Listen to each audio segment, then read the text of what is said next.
Okay, good evening. I'll give you the injury updates that we have.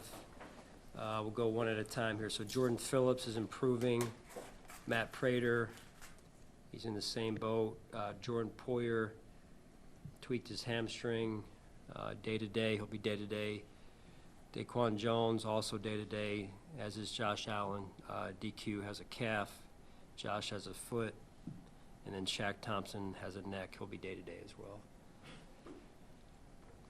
That's all I have.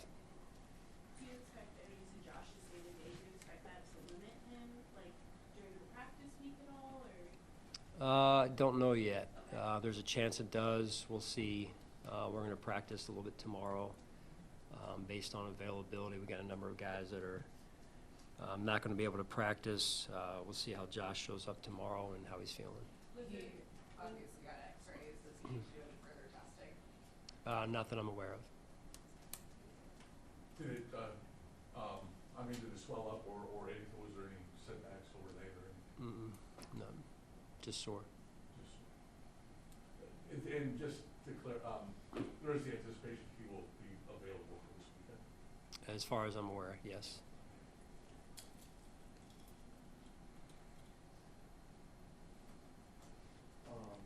Obviously, hoping that everything goes well with him throughout the week, but Shane Buechele gets an opportunity. You can't say first. What are you excited for him in that opportunity, and what will that look like this week in terms of maybe looking at other quarterbacks? Yeah, we'll look into that part in terms of adding another quarterback. You know, I think more than anything, I'm happy for Shane. He and his family, they've been with us and done a phenomenal job, and have a ton of respect and love and admiration for Shane.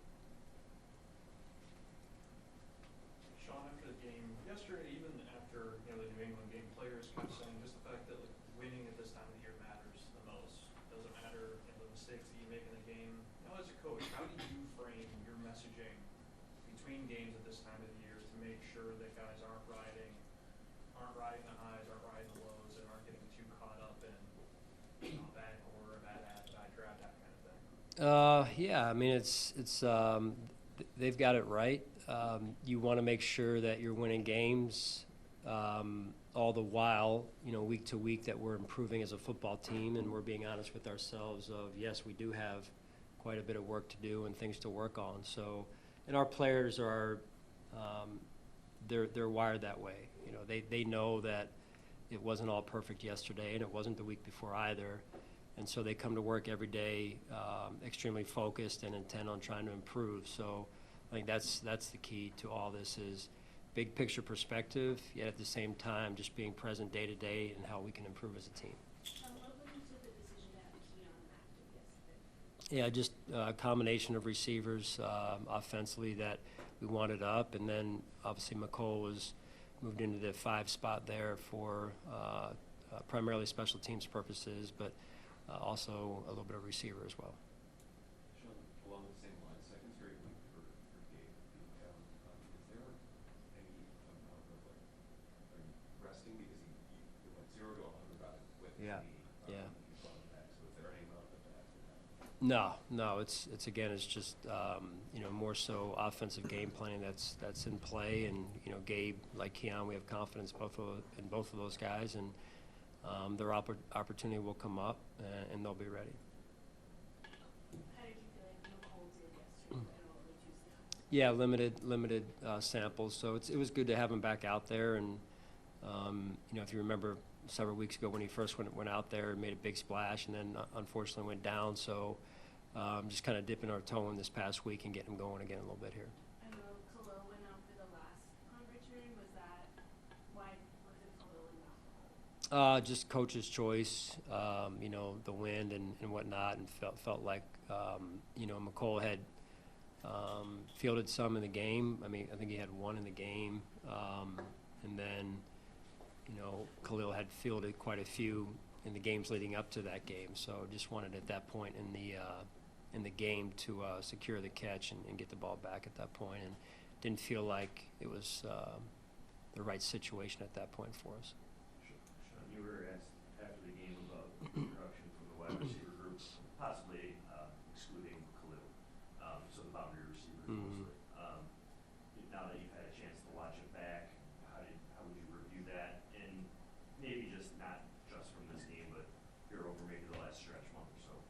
Yeah, Jay, it's a fair question and an accurate question. You know, we haven't had probably the production that would want. You know, I'm sure that those guys would say the same. And nobody works harder. That group is a group of hardworking guys. And, you know, I know specifically the game plan yesterday, you know, you hold the ball too long against that defensive line and Myles Garrett, and you're going to feel it, right? So I thought Joe and the offensive staff did a great job with the game plan. The results in the first half showed that, and so, but there's always things we can work on as we move forward as a football team. Offensively, that's going to be an important part of us as we move forward here. It's something that we have to improve on here. Where are you, last week, and it was just in reference to the run defense, but I'm thinking overall, you talked about having to be on both sides of the spectrum when it came to the good and the bad. Overall, when it comes to whether it's the receiver question, the run defense question, just where is this team at? Where would you assess this team at this point of the season with the playoffs, you know, just looming ahead? Yeah, I think we're still we're doing some good things. Every week we improve in a specific area that we want to improve on, but that again doesn't mean we're a finished product. There's certain things defensively. You guys are asking about the areas on the offensive side. Special teams no different. So it's, you know, you want to be focused in on what we're trying to get done. Want to be focused in on what the challenge is this week for us and the opponent that we have in front of us. And you know, they're the world champs, defending world champs, and we have to continue to improve and finding different ways to do that. You know, as I mentioned before, spinning the dial to, hey, you know, how are we going to improve in this area of our team overall? What makes us more sustainable? You know, through the course of winning. To win one week is good, but how do you sustain it? That's what we're trying to make sure that we're trying to find the answers to that as we move forward here. You know, it's tough to onboard a new player at this stage of the season, but your level of confidence that Matthew Judon can help you guys, you know, in the next couple of weeks here? Yeah, we'll see. You know, he went through his year down in Miami, and you know, we had an opportunity to get him onto our practice squad here. We'll see how it goes. You know, we'll just take it one day at a time. He needs to learn, you know, the system and everything, and certainly have a certain level of respect for what he's been able to do to this point in his career. Does it help that, you know, when and Shaq, they were both kind of off the street, they weren't really playing all that much and practicing? Does it help that Matt has gone through training and has gone through the season to potentially be ready quicker than those guys? Yeah, perhaps. Again, it's again just trying to evaluate where he's at and what we need, and you know, at this point, it helps the competitive nature of our practice squad to this point. So he's only been here, you know, call it a day, if you look at it from just being Saturday. So we're looking forward to working together. Is there an update, any timeline on Ed Oliver? No, don't have anything for you. And then Curtis Samuel, No, don't have anything. are you hopeful that he can return hopefully at some point this season, or are you going to That is a possibility. I couldn't tell you when that's going to happen. Every week we get a little bit closer to that, but no definitive date at this point when we would open that window.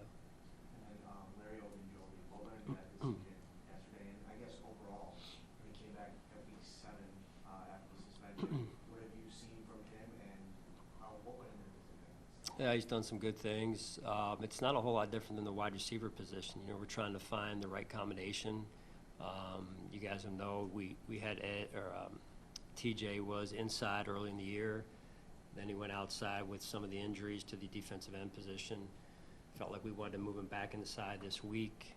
We put Andre Jones back, you know, not back, but in at defensive end. So again, just spinning the dial, trying to find the best lineups we can here. Coach, over the last few weeks, your veterans on defense have really stepped up. Trey's had some good plays. Matt Milano strung together a few games. Jordan Poyer has an interception yesterday. It being week 16, nobody's 100%. What has allowed some of your older players to play so well at this point in the season? They probably drive down to the Fountain of Youth that's located down there at Lake Erie and dip their toe in the water, I think, every week. It's great to see. It really is. Those guys have made a huge impact on our organization for years now, and now to have some of those guys back, it's fun to watch. I mean, Jordan's interception yesterday brought a smile to my face. You know, he works extremely hard. He cares about this organization. He cares about his teammates, and I'm sure Micah was smiling somewhere watching it, you know, too. So I think that's pretty special. Where does James Cook really take this game to another level this year, Sean? Yeah, just I would say the week-to-week intensity is even different than last year. He had some big games last year, but the look in his eye each week, the intensity that he shows up with,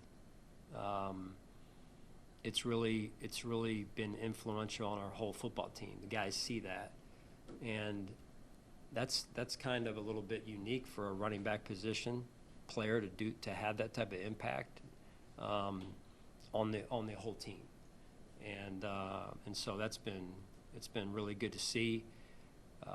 Very few people work harder than him, and I mean, he's on the sideline going over to the defensive guys and encouraging them and challenging them, and they're kind of doing the same. Josh is doing the same, and that's leadership at the highest level.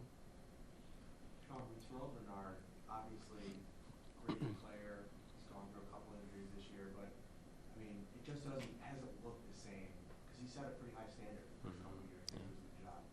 Is that fair to start with? And what did you see out of him watching the tape then? From yesterday's game? Yes. Yeah. You know, TB's been out of the lineup due to injury, I don't know, the last 3 weeks, give or take. I may have missed a week or so there, but nobody wants to play more than he does. He's a true warrior, one of our toughest players. And to your point, he has been dinged up. And so, you know, him getting fresh, I think, helps. That's when he's at his best, like any player. It's when he moves the best. So he's one of the biggest leaders we have on defense, and you know, I thought yesterday did some good things for us, and you know, he would tell you that there's some certain plays he wants back as well. So keeping him fresh is important for us as we move forward here. I know it's not the end goal, and there's so many goals ahead, but did you take time, or do you have time to reflect on the fact that you're one of 5 teams now to have won 11 games, 6 straight seasons in the NFL? Is there something to take into account? Gratitude, right? Gratitude. You know, it's rare that you can do that 1 year, let alone sustain it. You know, you see teams that have been in the conversation, I'll call it year to year, and we're one of them, right? And we all have our goals in mind, and we don't lose sight of those at all. But you do take a second to just say, hey, you know, how special it is and how grateful we all are to be part of the consistent nature of our football team and how we've won. You see teams who have been up there with us, and some of those are falling off, and how hard it is to sustain it, even for teams that, you know, have been in a dynasty type of situation almost. So it's pretty special. That's good. Thank you.